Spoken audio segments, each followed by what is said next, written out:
A new season. Let's go, baby. Let's go, baby. A new college football conference. It's one of the most competitive group of 5 conferences in the country. I think we're going to be able to be on a stage we want to be on, and that is obviously a national stage. Expectations are high. Be sure you can't take no days out. You know, you still got to bring it every day. And so is morale. They push us every day to try to be a better man. It's not just about football. Tonight, WDAM 7 takes you to the Rock for a sneak peek at this year's black and gold game plan. We got to be a we program right here. It can't be they, it can't be you, it's got to be us. We also promise a little history lesson and some music you can move to.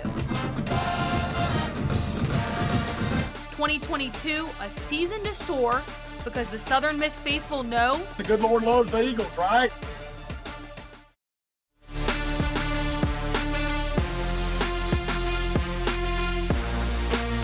And now, Southern Miss Football 2022, a season to soar to the top. Welcome in, everybody, to The Rock, home of the Southern Miss Golden Eagles. I'm Taylor Curette. And I'm Kendall Duncan. While the stadium might look calm right now, it'll be packed in just a few days as the Golden Eagle faithful get ready to kick off the 2022 season. New year and a whole new conference for Southern Miss. After 26 seasons in Conference USA, the Golden Eagles make their transition to the Sun Belt. I fell in love with the game of football in Hattiesburg, and watching those great defenses and those great teams that were led by Jeff Bauer. That is one thing that Southern Miss has, right? A great storied tradition and history, and that's something that's so exciting to bring into the Sun Belt Conference. Southern Miss might be the new kids on the Sun Belt block, but they've been playing football for over 100 years. Their peers, like former USM tight end and current South Alabama coach Kane Womack, understand what tradition the Golden Eagles bring. Louisiana Monroe coach Terry Bowden was a grad assistant for his dad Bobby in 1981 when Reggie Collier ran all over FSU. Oh, I remember. I was a graduate assistant when he played. I remember we had a whole play. We had him stopped. We had 2 guys pulling him up on every play so he couldn't roll out, and we didn't come close to stopping him. We weren't even in the ball game, and we were a pretty good football team. That wasn't the best year, but we were a bowl team. But there have been other years too, and other great quarterbacks, as you know, at Southern Mississippi. A great Southern football team, and I know the tradition they bring. I know Will Hall, too, personally, and I know what he brings to the table. I want to whip him when we play him, but I think there is no question he's going to bring success. For Southern Miss, 9 of its games this year are within a 4.5-hour drive, and the opponents are household names. To be able to be sitting at the coffee shop on Tuesday morning and say, hey, who's Southern Miss got this week? Well, they got Troy, or they got South Iowa, or they got Arkansas State. Our fans know those teams. I think you're going to see the group of 5 level regional rivalries and regional competition is going to get back more. I'm fired up about it. Taking a look at USM's first season in the Sun Belt, the Golden Eagles, of course, opened the schedule September 3rd versus Liberty right here at the Rock. The Sun Belt slate opens on the road at Troy October 8th before USM returns for homecoming versus Arkansas State the following week. And it won't be easy. In addition to a tough Sun Belt schedule, the Golden Eagles have a difficult non-conference slate as well. Southern Miss going to do its best to avoid the rookie hazing in its first year in the Sun Belt. But before the Golden Eagles deal with their tough conference slate, the Hugh Freeze-led Liberty Flames come to Hattiesburg to open the season. The team's first ever trip to Miami won't be a vacation. New coach Mario Cristobal has major plans for the Hurricanes. USM makes the short drive to New Orleans for the 33rd Battle for the Bell, where Coach Will Hall served as offensive coordinator just 2 years ago. The Sun Belt era opens at Troy October 8th. The Eagles and Trojans had some tussles in recent memory. The preseason coaches poll picked USM to finish 5th in the West Division. Reigning Sun Belt champs Louisiana picked to win the West for a 5th straight year. The Cajuns come to the Rock for a Thursday night clash just before Halloween. And the 2 East Division teams they cross with no slouches. The Eagles' first meeting with Coastal Carolina in November. The Chanticleers come off an 11-2 campaign led by 2-time Conference Player of the Year Grayson McCall. The Golden Eagles know it's a tough road to hoe as they look to improve on last year's 3-9 season. Last season, Golden Eagle fans saw flashes of what so many in the Pine Belt witnessed for years, what Ty Keys can do on a football field. And now with a year under his belt, Will Hall feels confident handing over the keys to the offense to the Taylorsville native. Ty's always been successful. Ty's always had a knack. Ty's always had that it factor, if you will. After being thrusted into the starting role as a true freshman last season, Ty Keys had to grow up quick, but facing some challenges helped the quarterback build his confidence. Now that I got more experience playing against like a great team like Alabama, that I feel like they got my confidence up going into this season, and I'm ready to take on anything. You know, he's played. He hadn't played a lot, but he's played. Now he's been through a spring and another summer, so he's not a finished product, but he's got all the makings of being a really good one. In 4 games of action, Keys threw for 355 yards with 3 touchdowns. He would be sidelined, though, for the remainder of the season due to an injury, but the QB spent the past year rehabbing, conditioning, and strengthening. When he got here, he was 196. As of this morning, he weighs 218. First time in his life that he's been able to lift for a full year because he played everything at Taylorsville. Coach Ankar and I had a whole summer with him. He got me bigger, stronger, and faster. One place Keys has seen major improvement from year 1 to year 2 is actually off the field.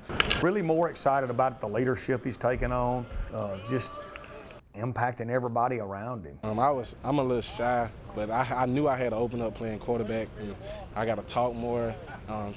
Lead by my action, because everybody looking at me. If I'm down, everybody want to be down, but I know I got to bring it every day. After a far from ideal season that featured 11 players take snaps, the Golden Eagles are confident in their offense, which now features better depth and healthier players. I feel like we're going to be the #1 offense. It's me personally. And they always talk about Brownlee, Frank, but we got other guys that are going to make plays every day. Like, if we give them an opportunity, they're going to make the plays, and we trust all our guys. From the moment Will Hall got to Southern Miss, he wanted to make sure his football team represented the name of the university. 73 players on USM's roster are Mississippi born and bred, 19 from the Pine Belt. Many of these guys rivals in high school, now teaming up as Golden Eagles. Chandler Pittman, me and him were big rivals in high school. You know, he went to McGee, I went to West Marion. I tagged him a few times when we played. That was a fun game, really physical. I can talk crap to these guys about us beating them in high school. Brennan Tolles, he went to Lafayette, and I made a game winner against them in high school, so I get to pick at them. But it is really special knowing where these guys are from. Southern Miss practices these days kind of feel like a family reunion, reminiscing on the good old days just a year or 2 ago. When this team beat that team, our guys crushed your guys. I feel like, you know, Hattiesburg is my city. Yeah. But everybody, I love that, you know, we have a lot of guys from Mississippi, from West Point, Bassville, all over. And it's great because, you know, we all know, you know, it's family. Like, that's how everybody is from Mississippi, so.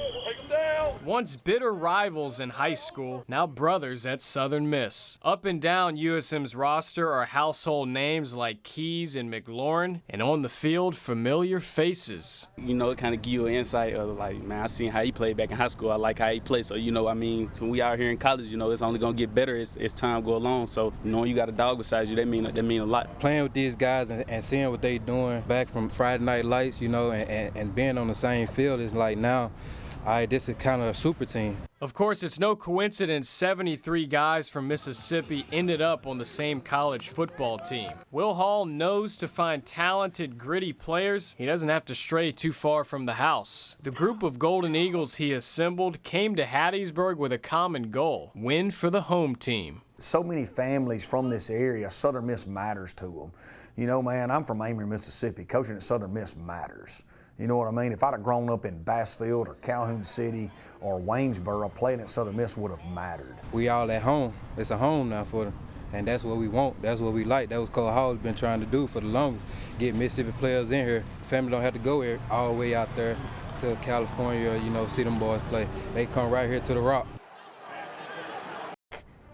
Southern Miss's stadium is hard to ignore on campus or just driving by, but how did it get its nickname, The Rock? Our team came back with some answers. But man, that's a tough question on me because I've never really thought about it. This is all I've ever wanted to do. Will Hall was born to be a football coach. Coming up later, a look at Hall's journey, which ultimately led him to Southern Miss.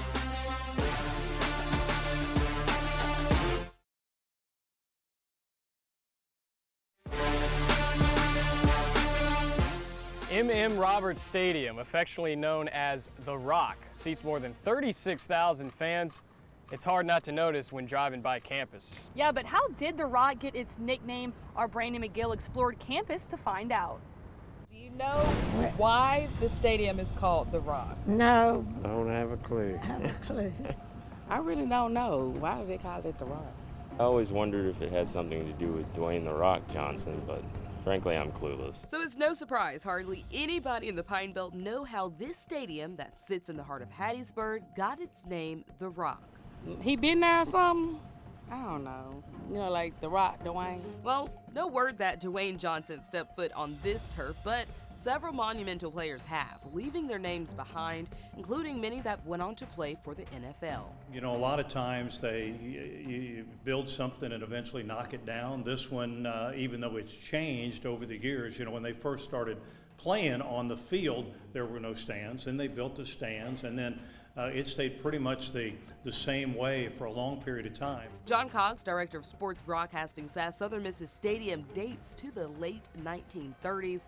And as you can see, it looks nothing like the one today. It was built by the Faulkner family, who ran a concrete kind of construction company here in Hattiesburg. So it was named after them. It was Faulkner Field, but it eventually became known as The Rock because the players had to help to build that stadium. Cox says the stadium also earned its nickname after all the hard labor that was compared to the Alcatraz federal prison in California that was also known as The Rock. No. In Hattiesburg, Sideways to the top. Brady McGill, WDAM 7 on your side. Getting a seat at The Rock for a home game isn't too expensive. It depends on the area of the stadium, though. According to USM's website, prices start at $25 to $75 in the upper level. If you want to be closer to the field, prices start around $40 in the lower level and go to about $100. Of course, season tickets can be purchased as well as group rates. There's pretty much a price range for just about every Southern Miss fan, so they can cheer on the offense and the defense. The Southern Miss defense shined last season. That all started with the hiring of defensive coordinator Austin Armstrong. If you're good enough, you're old enough, right? For players and coaches. Austin Armstrong is the walking example of that. Only 29, Armstrong was the youngest defensive coordinator in the country last season. But the road to leading the Nasty Bunch was one Armstrong paved himself. I actually had to move back home and live with my parents. I wasn't living in their basement, but I was living in their house. And I wanted to get into college coaching. Wrote a handwritten letter to everybody that played football from the south of the Mason-Dixon line to Texas. Didn't want to go too far off. So I really zeroed in on Coach Hall at West Georgia and then Bill Clark at UAB because they just shut their program down. Like, hey, they probably need some free help. Really just wore me out. Relentless pursuit. Harassed them, make long story short, went and got an interview. Within 20 minutes of the interview, we sent him to go get something to drink, and I looked at my staff and I said, look, it was the defensive staff. I said, you know, if y'all don't want to hire him, let me know because I'm going to hire him on offense. I just think he had that it factor. Got the job, and ever since then, he and I have been tied to the hip. After the two parted ways, the relationship continued to grow. They talked almost 4 times a week about everything from football to life. But when Southern Miss began its pursuit of Hall, Armstrong left it be. He started to come to fruition, and I never asked him. I kind of stayed on hold, and then he finally said, hey, look, I interviewed, and I'd actually kind of heard that he had already interviewed, but I had that respect for him in our relationship to not say anything, and he called me and said, hey, look, if I get this Southern Miss job, I want you to be the defensive coordinator. Are you interested? And obviously didn't have to think twice. The defensive coordinator didn't have to think twice, and he hasn't looked back once. The defense seemingly clicking in Armstrong's first season, ranking in the top 50 in the nation in total defense, only allowing 23 touchdowns in 11 games. Well, you know, I think, one, we had good players, and we have a systematic process of how we install, how we train, and I think that cumulative effect was a big reason for our success. He's done a great job since he's been here, not just coaching, but also recruiting, developing our culture. With the defense returning players at the tactical positions and adding depth to the defensive line, Armstrong is confident his bunch can build off of a successful campaign from last season. We're kind of the no-name defense, right? You know, we had a lot of success last year. No one really talks about it, you know what I mean? And I think this group has to take that. This group has to create their own identity from that. But we've got to build off that. You know, the cool thing is last year there was a lot of what. We were trying to teach them the what and everything. Now we've been able to really zero in on the how because they know the what really well. And I think we're well on our way to being back to the nasty bunch. And that's what I want to bring Southern Miss back, that nasty bunch. We've heard of players taken after their head coach, but the Golden Eagles take it to another level. And we sit down with Coach Hall, who's been working nonstop to develop a winning game plan for this 2022 season.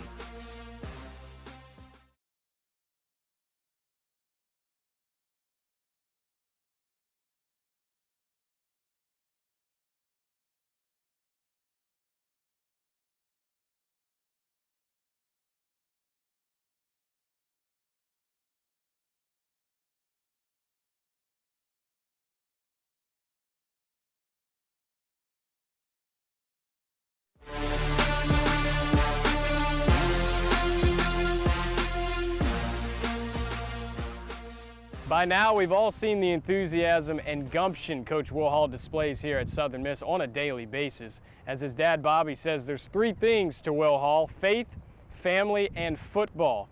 If you take a minute to realize where Hall came from, it's easy to understand why.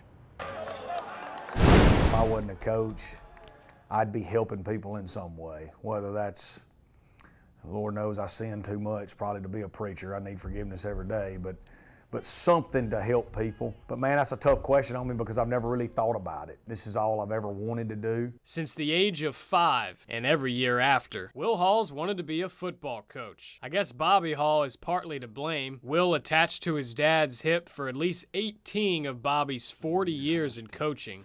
Oh, this is a classic right here. I still today can see that bus stop in Amory, Mississippi, the first day of kindergarten, and a little boy getting off of it with a backpack on and running across the field and coming to our practice field. He hung out with me every day. It was more than just hanging out. It was an internship. Will would sit in on coaches' meetings and watch film with us. He was seeing things when he was 10, 11, 12 years old that some of the grown men in the room were astonished at his knowledge. I tell people all the time, Will's a good boy. He took after his mama. Yeah. Of course, Will took a lot more from his dad than X's and O's, a sort of Mississippi moxie, the idea that attitude is everything. He played with it as a 5'9" quarterback, leading Amory to the 1998 state title and North Alabama to its first undefeated regular season. This is when he won the Harlan Hill Trophy. That's the trophy. He coaches with it, winning over Southern Miss fans and players immediately just by being himself. Let's go, baby. He definitely takes after his dad. His dad had the ability to make kids run through a brick wall. They realize it's not a rah-rah thing, that it's sincere. The thing about my dad that impacted me the most, when you're winning in football, it injects a sense of pride and hope in the communities.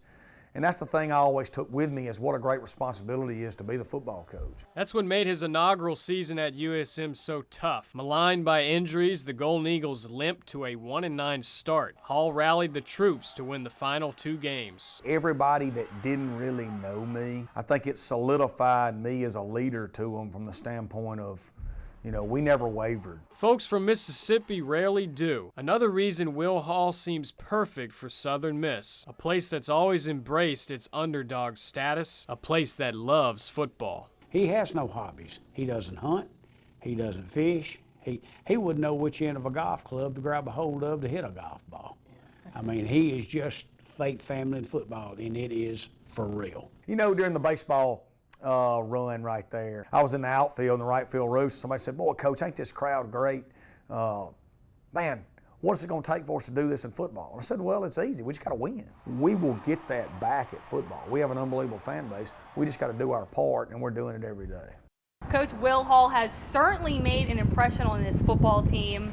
And he is authentically Mississippi, one of a kind, never to be duplicated, but some of his players do their best to imitate the old ball coach. Let's go, baby. Let's go, baby. You know, they won't do it around me so much. I don't know why, because I think it's funny. What are we doing? What are we doing? I know I talk country. I know I'm overly energetic. Zach Wilkie, what are you doing, man? You gotta look here. You gotta have your eyes here. Don't be looking at the ball, fumbling with it. We're here to lift the Hattiesburg and surrounding area up. What we're trying to do here is just bring people up and build the culture. Extremely physical. I think we were real physical today. Saw some real physicality. Our defense showed a lot of physicality. And I think we're well on our way to being back to the nasty bunch. And that's what I want to bring Southern Miss back, that nasty bunch. And then we got Ty Keys coming in, and we're excited about Ty. And how about Ty Keys? Such a good dude. I thought Ty Keys had an unbelievable day. You know, my man Ty Keys. Ty Keys can really sling it, man. You know what I mean? He's from Taylorsville. All right, obviously the good Lord loves the Eagles, right? And once again, the good Lord loves the Eagles, right? And as always, the good Lord loves the Golden Eagles. All right, now, Kendall, you got to give us your best Will Hall impression. Taylor, listen, I'm from Louisiana, so I feel like I'm just as Southern, so I can't do that to him. That's fair, that's fair. Passion and dedication when it comes to supporting the Golden Eagles. And these students work hard to pump up the team and the fans in the stands. We march along the pride of Mississippi. Coming up next.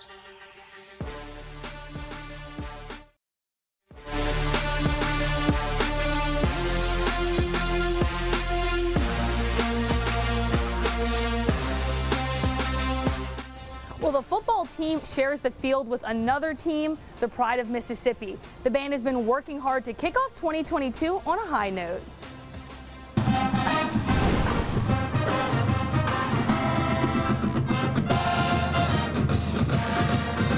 Football season is here, the first Southern Miss game is near, and it's time to get excited. And who else better than the Pride of Mississippi to get the crowd going? Extremely excited, extremely pumped.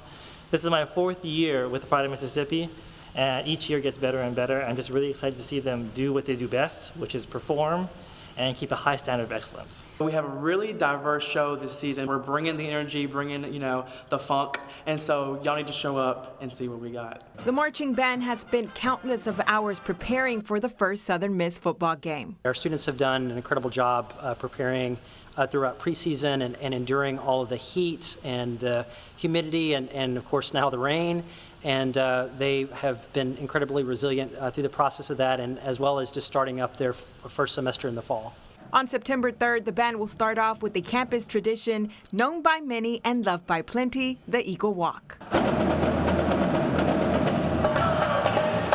Eagle Walk is actually my favorite part of the entire game day. We walk down the Eagle Walk, you see all your friends, family, all the people that you know from across campus. Then we kind of split that block up and we let the football team, the cheerleaders, the dancers, they all kind of walk through. And it really just does get like the game day mode set for the rest of the day. In addition to the Eagle Walk, the band also has a drumline performance, a pregame show, and of course, how can we forget about that halftime entertainment? The first one under the Sun Belt Conference. As a part of that, we put together our first halftime show as a celebration of that. And so you're going to see Walking on Sunshine, I'm So Excited, House of the Rising Sun, and then Fly Like an Eagle because the Eagles, and then Free Bird. So it's going to be a lot of wonderful music, and there's going to be something for everyone. The excitement is definitely high, and the Pride is ready for Saturday. I love football, so actually being able to do something that I love and watch football at the same time is just amazing, and just seeing the smile on people's face, it brings joy to my heart. I just want to say come and support us all season. We're here to make sure that the energy and the hype is up, and we're just excited to be back in the stands, in the Rock supporting the Golden Eagles. Vanessa Pacheco, WDAM 7 on your side. Thanks for watching, everybody. And be sure to check out the Golden Eagles in just a few days. September 3rd, they open the season against Liberty.